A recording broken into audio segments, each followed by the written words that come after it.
How do you stay steady when your bride twirls into her ex's arms in front of your families and calls it just fun?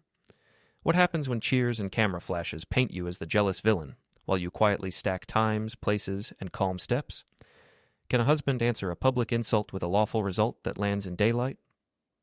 Before we dive deeper into this story, I have one small request. Please subscribe, drop a like, comment, and hit that hype button to boost this channel so more people can discover these incredible stories. My name is Riven Calder, and I learned to breathe through noise before I learned to dance at weddings. On our night, she spun into her ex's arms and called it playful, and people clapped as if laughter could sign a waiver. I smiled because smiling is a fence that does not need an argument. Back home, I rinsed 2 mugs and set them on opposite counters so the kitchen could keep our boundaries when words would not. The apartment held a thin scent of warm toner, though no page waited in the tray. On the wall planner, a red circle kept its shape. Under my keyboard, a small sticky note read "Bring forms" in my steady hand. I opened a dull spreadsheet with small headers and typed a time instead of an opinion. I saved it where clouds remember details better than crowds remember context. She said I was rigid. Her sister posted that I should choose grace. I said I would keep my schedule. On my phone, I added a quiet banner, downtown 11:40 a.m., and locked the screen before anyone could borrow its light. The door latch answered her exit with one clean click, and I decided I would move only inside the rules.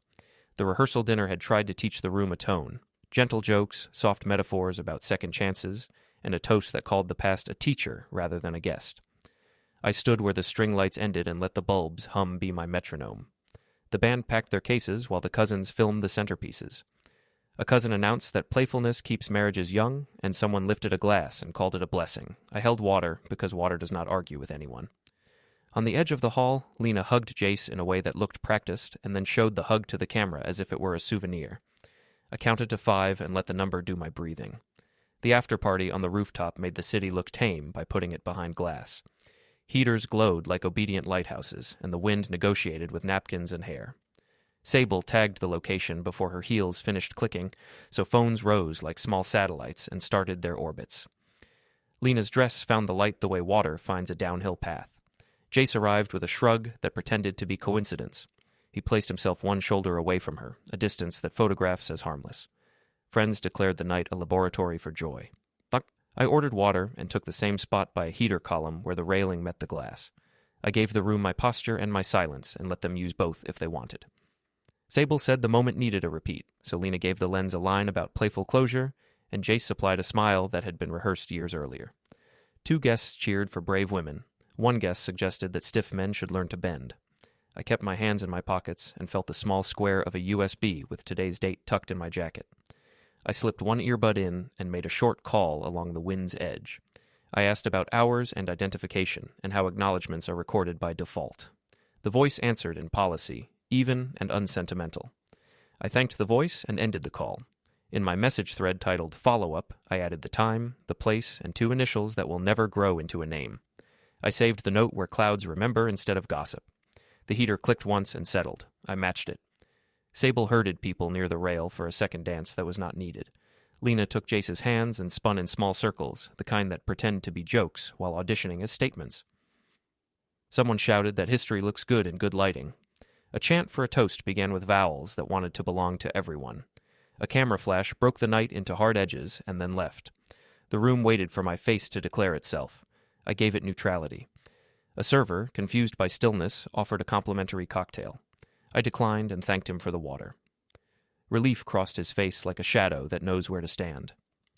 We returned to the community hall in a slow parade to collect coats and abandon decorum. Ruth adjusted her wrap and suggested I remember Grace while people filmed in case Grace needed proof. I showed the door open for others and kept my voice level the way you keep a glass level on stairs. Outside, the cold made clean promises. I walked with Maris to the car and heard her say in the tone reserved for vegetables and deadlines that sleep helps everything grow straight. I said routine helps. She nodded and pressed my shoulder once. The gesture we agreed replaced speeches. Home was the kind of quiet that owns itself. I rinsed 2 mugs and set them on opposite counters so the kitchen could read our boundary even if guests could not. The apartment carried a faint line of warm toner, though no page waited in the tray. I opened my calendar and typed a small reminder. Downtown, 11:40 a.m., then locked the screen before its light could become a guest. On the wall planner, a red circle held its shape. Under my keyboard, a sticky note read, "Bring forms," with my careful handwriting that always looks like it has been ironed. I opened a dull spreadsheet, headers set small, date, time, initials, location. I entered the rooftop timestamp, 2 letters that cannot become a person, and a short note I will understand later. Save. The cloud icon nodded and returned to its corner.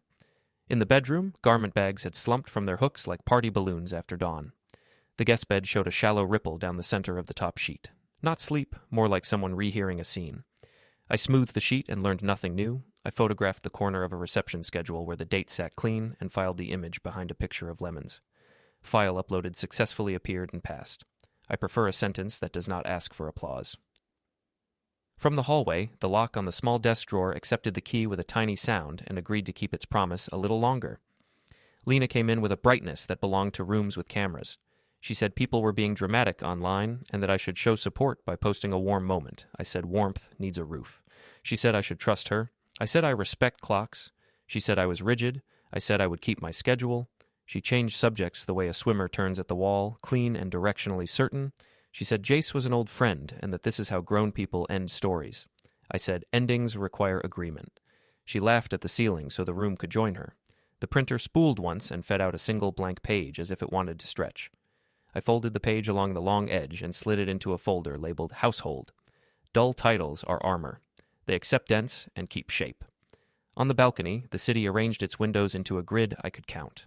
A neighbor's sedan idled nose out, facing the street as if ready to flee a conversation. Mrs. Wendell stood near the curb and let her gaze travel to our balcony and then back to the car in a line that wrote its own sentence. I added a row to the spreadsheet for direction and time and saved it without drama. In the kitchen, I placed our rings on a dish for the night and watched the silver make a small eclipse. Lena said we should practice being light. I said heavy things still exist when you rename them. She said the dance was play. I said play ends at a whistle. She said whistles are for games, not life. I said rules are for weight-bearing. She requested sleep. I wished her rest. The refrigerator hummed its loyalty to a single temperature. When she went down the hall, the apartment gathered itself like fabric after a hand passes.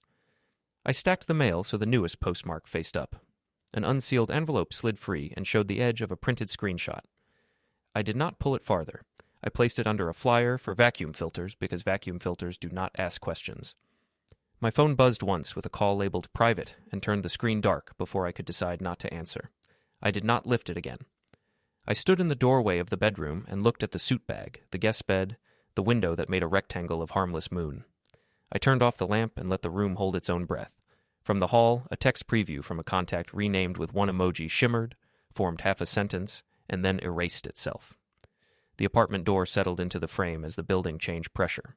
I reached the office before most chairs had chosen owners. The lights hummed in their even way, and the air vents made a steady line that matched my plans. I set my bag down, aligned the keyboard with the mat, and opened the freight dashboard. Numbers do not flirt or sulk, so I trust them. I confirmed 2 pallet counts, adjusted a late arrival, and wrote a short note a driver could use without guessing. My hands kept time the way a metronome keeps a piano honest. The memory of the rooftop flash visited once and left. I let the spreadsheet take it from me. 2 seats behind me, voices tried for casual and landed on last night's clips.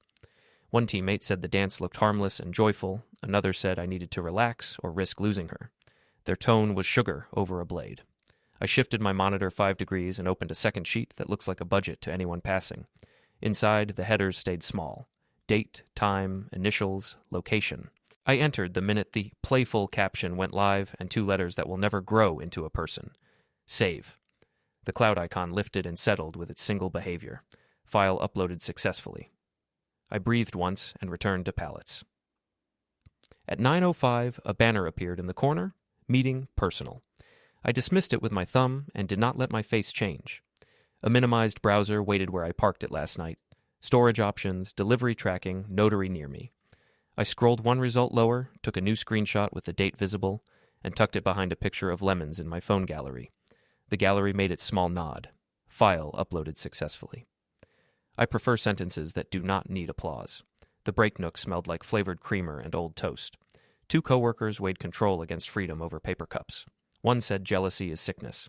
The other said boundaries are health. I asked if the floor printer had stopped pretending to be special. Someone said it likes to make statements. I sent a test job from the hallway tablet. The tray exhaled a single blank page as if clearing its throat. I folded the sheet along the long edge and slid it into a manila folder labeled Household in my bag. Dull labels keep bright eyes away. Back at my desk, my phone buzzed once with a tag request. The thumbnail showed a slow-motion twirl under fairy lights. The caption asked, "Can play heal?" The question did not include me. I pressed the side button and the screen went dark. I set the device face down on the mat so it could be quiet on its own time. Gavin, my supervisor, appeared at the edge of my partition and tilted his head toward the corridor. 10 minutes later, a short chat bubble arrived. Quick word when you have a minute. I finished a variance report first because solid ground helps wherever you walk next. I stood, smoothed my tie, and counted steps to the corner. 7 to the aisle, 4 to the printer, 5 to HR. Counting is a rope. Gavin chose the hallway outside HR, where voices learn to be careful.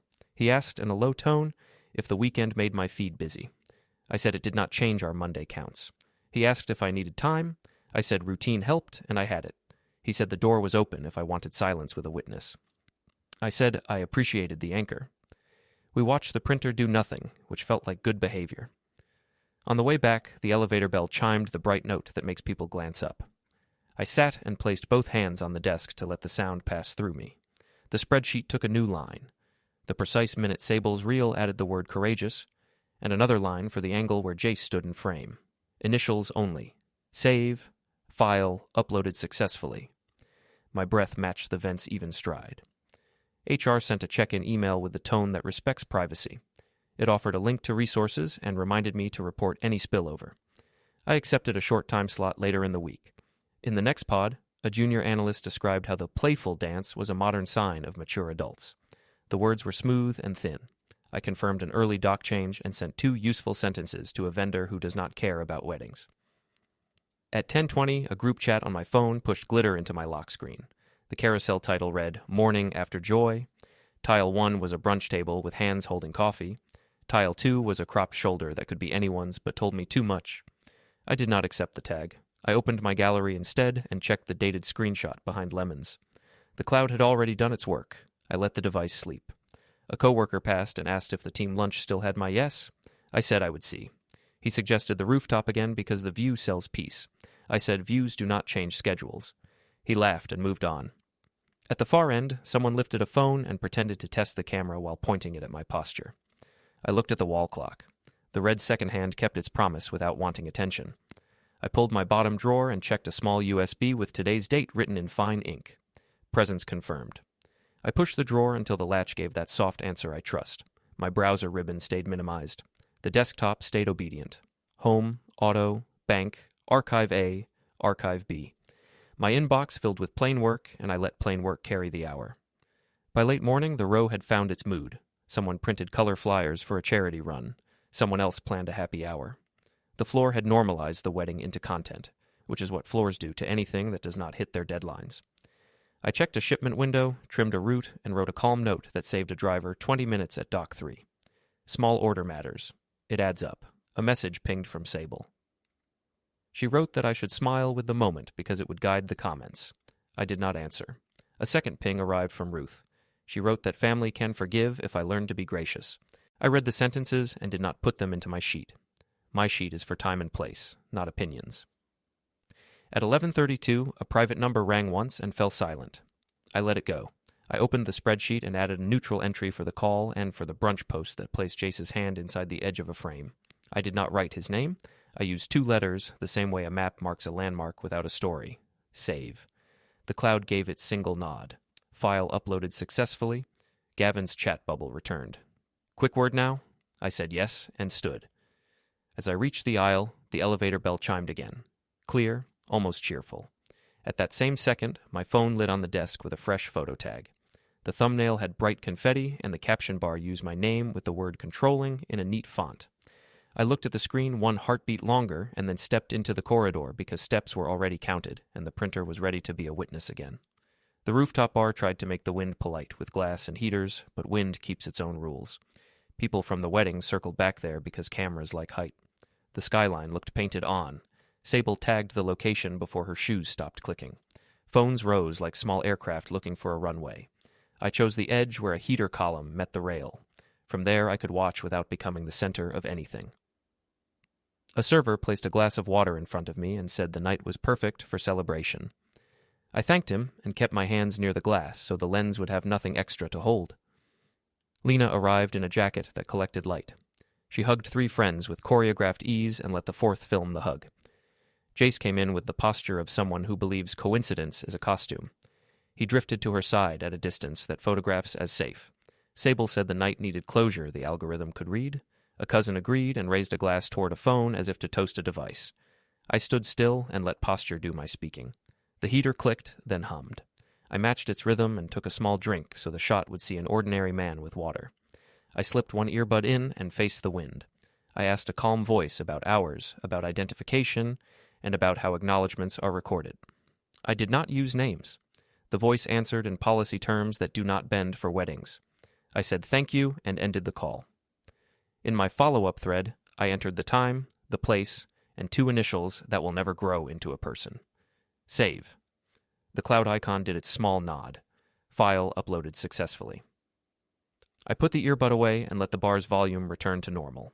Sable asked Lena to repeat the girls' trip line from last week, but to make it about playful history and modern love, Lena smiled at the exact angle that flatters and delivered the sentence. Jace supplied a soft laugh that looked kind in low light. 2 friends clapped. One said brave women heal everything, another said rigid men should learn to bend. I did not bend. I breathed evenly and held the rail with a hand that did not grip. A server offered a cocktail as a peace gesture. I declined and thanked him for the water. Relief shadowed his face because one quiet person lightens a room. Sable wanted a second dance for the cameras. The small group built a circle with their bodies and their phones. Lena stepped into the center and took Jace's hands. She spun in tight steps that could be described later as jokes. The phones orbiting them produced a hush that was not respect, only concentration. Someone said history looks good when you stop calling it heavy. Someone else said joy is a choice. I looked at my reflection in the glass and saw a man counting seconds. Counting helps when words do not. We shifted after an hour to the long brunch table at a family restaurant. The hostess had pushed tables together until they formed a bridge. Candles tried to soften what phones were sharpening. Ruth handled seating with the skill of a stage manager. I was placed 2 chairs from the end where I could see the head. Sable chose the middle seat and arranged napkins and cameras like props. The room smelled like coffee and warm bread. Comforting, honest smells that deserve to be left alone. A cousin in a paper sash announced that a few kind words would be offered. The few words grew into a speech about brave choices, soft endings, modern adults, and love that evolves. It also included one neat sentence about how some partners fear joy. The room hummed approval. Sable's camera drifted, pretending to capture candles while keeping my face inside the frame. I kept my fork aligned with my knife and let the second hand on the wall clock carry my breath forward. Jace hovered near the corridor to the restrooms, visible but deniable. When the speech laughed at a gentle jab about rigid husbands, he looked down in that approved way public men look down to show humility. Ruth touched her glass and said families do better when people stop policing dancing. She did not look at me, she looked at everyone else as if a chorus can be a judge. Maris lifted her water and took a measured sip. She did not praise or scold. Her calm sat beside me like a chair that does not wobble. Under the table, my phone vibrated once. The lock screen showed a tag request for a carousel named Morning After Joy. Tile 1 displayed a tray of mimosas. Tile 2 framed Lena's shoulder and a slice of another shoulder I did not need to identify. I let the screen dim. I opened my gallery instead and confirmed the dated screenshot I had filed behind Lemons earlier. The cloud had already done its work. I locked the phone and placed it face down without disturbing cutlery. I excused myself and stepped into the corridor lined with community flyers. I photographed the bottom corner of a chestnut notice where the date sat neat and square. I tucked the image behind the lemons as usual, file uploaded successfully. A server carrying plates paused to let me pass. I said I would stay out of his lane. He nodded with relief. People in service carry the weight of other people's choices. I try not to add to that. Back at the table, the room had decided to create a new clip. Sable raised her hand and counted down from 3 like a conductor. Phones rose, candles trembled, then steadied. Lena adjusted her shoulders 1 millimeter toward light. Jace leaned a responsible inch into the frame. A friend whispered a line about love expanding when rules loosen. Someone else whispered that control is fear wearing a suit. I kept my shoulders square and my jaw loose. Stillness confuses lenses. I allow stillness to be my answer. A server near the kitchen door froze, sensing the change in air that happens before people try to manufacture meaning. He stepped back without bumping a chair. Ruth's eyes flicked toward me and waited for a scene to justify her script. I did not give one. I gave the room a man counting seconds while holding a glass of water. The napkin beneath my glass held a damp circle that refused to spread beyond its border. Boundaries sometimes look like small rings left by patience. The chant began soft, found confidence, and swelled. It was not a song. It was a sound designed to gather recordings. Phones tilted higher to search for a shared angle. Sable whispered to keep the chant gentle because gentle sells. The corridor door let in a quiet draft. The candles leaned and then settled again. Lena lifted her chin to the exact degree she knows a camera likes. Jace's smile drew a careful line between innocence and display. I looked at the window and saw my reflection again. I recognized the calm that arrives when you move weight from emotion to method. I thought about the heater hum from the rooftop and let that imagined sound anchor my breath in the restaurant. I felt the small USB in my inside pocket touch my palm like a carpenter's pencil behind an ear. A tool, not a threat. My posture stayed readable as neutral. My decision stayed private as stone. The first flash cracked across the table and made every shadow step back. A second flash followed fast because the first flash teaches others what to do. The room held its breath between them like a note under discipline. My face did not move. My hands did not rise. My breath traveled the distance between count and calm. I met my mother at the park because trees keep talk straight without raising voices. Morning took the chill off the swings and traced pale rectangles of light on the rubber mat. She sat with her gloves nested together and asked if I was eating. I said mornings were tidy and nights were longer than they should be. She pressed one gloved hand on the bench, our old signal to keep my spine. The wind lifted a kite twice and gave it back both times. My phone stayed silent in my pocket with the screen toward my leg. I told her I was writing times instead of arguments and letting numbers do the work that words would bruise. She looked at the small maple and did not argue with the method. Across the path, a dog sat exactly in the center of a sun patch and claimed it without noise. Lena arrived late, sunglasses nested in her hair as if daylight needed help. She waved to children she did not know and said the park had good energy. I said I would keep my schedule. She said schedules are cages. I said fences keep gardens from becoming shortcuts for strangers. She called the dance playful and healing. I said weight has rules no matter what you call it. She laughed a little for the general air. A friend's boy, Noah, rolled his scooter to a slow stop and asked why a bride danced with an old boyfriend. His face only showed curiosity. I told him bridges are built for a certain weight, and extra weight can crack them. He asked if tape could help. My mother said some bridges need an engineer and time. He nodded, satisfied with the plan, and pushed off with his heel. We watched him carve a gentle line around a bench and miss every small rock that wanted a scene. We walked the long way out because straight lines sometimes ask too much. The block smelled like laundry steam and warm bread from the corner cafe. Mrs. Wendell trimmed the dead ends from her dogwood with careful hands. She looked up at me, then past me toward our building, and then to the street as if she were counting weather. A sedan idled nose out at the curb, aligned with the exit instead of the garage. The driver tapped a slow rhythm on the wheel. I kept the angle and time in my head and made room for it later. Inside our building, the hallway air was the usual mix of carpet dust and citrus cleaner that tries to be sunshine. The stairwell echoed once and then decided to be quiet. At home, I flipped the mail so the newest postmark sat on top. An unsealed envelope slid loose and showed the corner of a printed screenshot. I did not pull it farther. I placed it under a flyer for vacuum filters and let that be the cover. On the wall planner, the red circle kept its promise. In the drawer, the thin binder labeled Utilities felt heavier than the name. I checked presents, not contents, and turned the key until the lock answered with the soft sound I trust. The apartment kept a thin line of warm toner scent, though the tray showed no new page. I opened the bedroom window 2 fingers, enough to rinse air without making a statement. The guest bed held a shallow ripple, like a rehearsal pressed into fabric and forgotten. I smoothed the sheet and learned nothing. At noon, I walked to the supermarket for lemons, eggs, and coffee. The automatic doors hesitated at my approach and then parted with a tired breath. The fruit section held an honest smell I prefer to words. 2 cashiers discussed a carousel labeled Morning After Joy. One asked healing for whom? The other said healing is content. I compared prices and chose items that keep their labels. In line, a woman said couples should stop making rules for dancing. The clerk asked how my day was, and I gave weather because weather leaves people free. The belt carried my stack forward past glitter cards for congratulations. I paid and thanked the clerk for not asking more.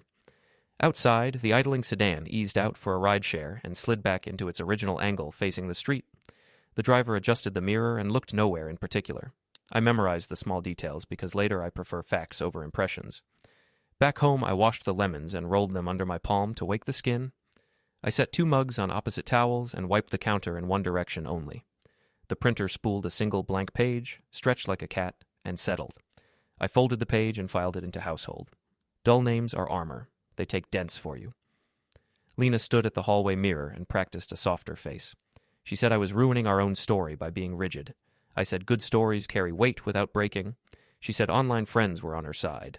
I said maps ignore teams. She asked if I wanted to come to her cousin's dinner. I said my evening had steps. She called steps a theater. I said theaters have exits and marks. I would keep mine. In the afternoon, I stopped at the pharmacy for tape and a refill. The blue stripe on the floor had faded, but still told people where to stand.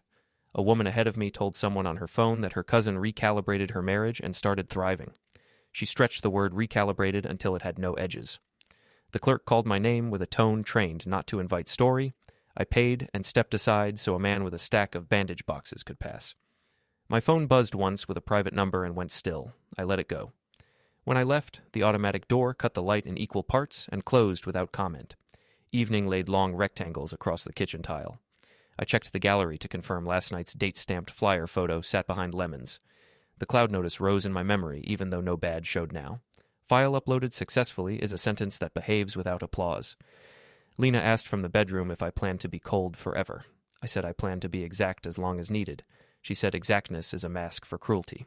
I said exactness keeps bridges standing while people argue about the river. She said I should post one warm photo. I said warmth needs a roof. The refrigerator answered with a steady hum that refused to take sides. I stepped onto the balcony and placed my keys on the rail. The unfamiliar key on her ring flashed once when she joined me, then went still like a decision. Mrs. Wendell stood near the curb again, cardigan a washed green, grocery bag balanced like a scale. She looked up at our balcony, then at the idling sedan, then at the corner where a rideshare pointed away. She did not wave. Neighbors sometimes vote with posture. I went inside and closed the door. The seal took a breath and settled. The toner scent thinned to a memory. I set my phone by the keys, screen down. It lit without sound and announced private on the lock screen. A preview from a contact renamed with a single emoji began to form, then erased itself. The device buzzed once, then again, a small insistence. I pressed the side button. Silence returned to its job. Footsteps entered our hallway and stopped short of our door. A pause that rearranged air and taught the drywall its temperature. I held my breath long enough to feel the pause consider options. The co-working space sold quiet by the hour and the idea of fresh starts by the carafe. I paid for both and chose a desk near a rubber plant that looked like it obeyed rules. The receptionist handed me a lanyard and a Wi-Fi slip with a smile that did not request story. I opened my laptop to a desktop I keep plain on purpose. Home, Auto, Bank in a neat row. Beside them, 2 boxes named Archive A and Archive B. Plain lives longer. I dragged last night's images into a dated folder and watched the progress bar cross the screen without fanfare. A small cloud icon pulsed once and rested. File uploaded successfully. The sentence did not celebrate, it confirmed. I breathed once for its honesty and moved on. The spreadsheet opened with thin borders and small font. The headers never change. Date, time, initials, location. I added the minute the sedan eased out and slid back, the angle of the nose, and 2 letters that will never grow into a person. Save. The icon nodded. File uploaded successfully. A banner drifted into the corner. Meeting. Personal. And I dismissed it like placing a stone on a ledge and trusting gravity to do its part. In a minimized window, yesterday's searches waited where I had left them. Storage options, delivery tracking, notary near me. I scrolled 1 line lower to mark my place, took a dated screenshot, and slid the image into my phone gallery behind a photo of lemons. The cloud gave its small, decent line and went quiet again. Across the room, someone applauded a small product launch with more volume than the news required. I preferred the printer's steady breath. I sent a test page from the lounge tablet. The tray exhaled a single blank sheet, as if the machine were clearing its throat. I folded it along the long edge and filed it into a manila folder labeled Household in my bag. Dull labels keep bright eyes away. A glass phone booth stood empty. I stepped inside and closed the door so the room's weather could stay on the other side. The air smelled like hand gel and carpet glue. I asked a calm voice about hours, identification, and how acknowledgments get recorded. I did not use names. The voice answered in policy words that do not bend for weddings. I thanked the voice, ended the call, and watched my lock screen collect a missed call without caller ID. I let it sit. Not every knock deserves a handle. Back at the desk, I lifted a small USB with today's date written in fine ink and taped its twin beneath a cardboard folder whose tab read taxes. The tape made a dry kiss, and the plastic disappeared into ordinary. If someone rifled carelessly, they would see pantry shelves. Boring, sufficient, safe. I minimized everything until only Archive A and Archive B remained like two cabinets with good hinges. I dragged a folder named 2025 Q4 into Archive A and mirrored it to the USB in my pocket. The plastic warmed in my hand like a coin and cooled when I put it away. A phone alarm hummed from my jacket, paper drop, set last month when I thought I would be ready sooner.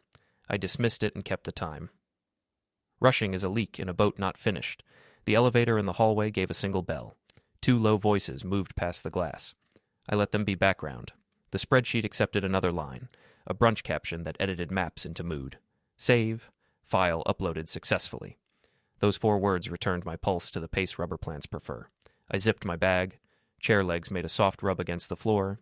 Punctuation at the end of a paragraph I spent the morning keeping neutral.